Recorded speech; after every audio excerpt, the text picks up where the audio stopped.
The London metals market may have agreed to be taken over by Hong Kong Exchanges and Clearing in July, but LME Week remains the annual hub of the metals industry.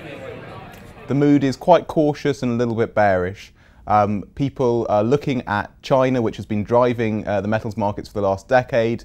Growth is slowing, the physical markets look a bit slack, and in general people are a little bit worried about demand. But at the same time, you've got central banks around the world and governments pumping money into the system, so nobody quite knows which way things are going to go next. Three political uncertainties are weighing on the market: the US elections and how the next administration will deal with the so-called fiscal cliff, the eurozone sovereign debt crisis, and the impending leadership change in China.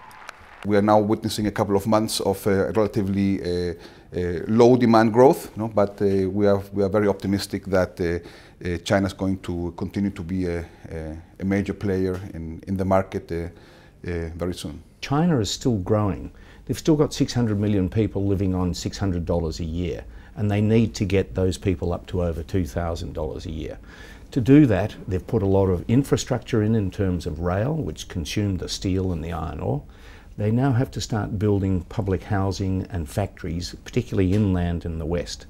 That's going to require a lot of base metals: copper wiring, tubing, plumbing and the like. It's going to need zinc for coating the steel to protect it, nickel for stainless steel. So I think that will come through. China is short of copper. That's not, though, why the metal is 20% higher than this time last year. That's mostly driven by Fed stimulus rather than fundamentals, that are at best dreary. Ben Bernanke's third round of quantitative easing triggered a sharp rally in copper in August. The metals market needs economic growth, but there's little of it at the moment. Growth has always been cyclical. Boom and bust is not dead. But for the last decade, commodities have defied that. Higher costs hampered supply, and the development of emerging economies, mainly China, has driven the demand side. That so-called supercycle has unfortunately suffered a flat, thanks mainly to slowing Chinese growth.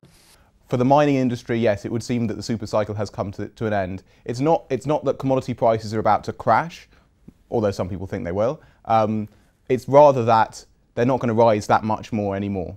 And at the same time, costs across the mining industry continue to rise, although they're beginning to see that level off a bit as miners cut their investment. But costs are still rising. Prices have kind of gone flat and maybe slightly downwards. And that means that profits are going to be smaller than they have been in the past. M&A is one way companies are dealing with the lacklustre post-supercycle environment, as we've seen with the drawn-out merger of Glencore and Xstrata. With capital-starved stragglers a many, predators can be picky. We definitely know we want to grow. We'll grow internally, but to meet our targets, we'll have to do more in M&A. The interesting thing we're seeing out of China is, yes, very supportive for growth, but it has to be value-adding. It's no longer growth just for growth's sake, of size, buying capacity. Other companies will split into attractive morsels to release latent value, or to be sold. And some, like BHP Billiton, will appease investors by returning capital. On the supply front, copper producers are lifting production for the first time in several years, but are offering lower premiums on contracts for the raw material. Margins are being constrained, with smelters charging more. While the mood may be cautious to bearish, with most commodity investors holding short positions, supply chain inventories are low due to a year of tight credit and destocking. So, if the world's central banks do succeed in boosting economic growth, the metal markets could see quite a rally. Darryl Thomson, Financial Times.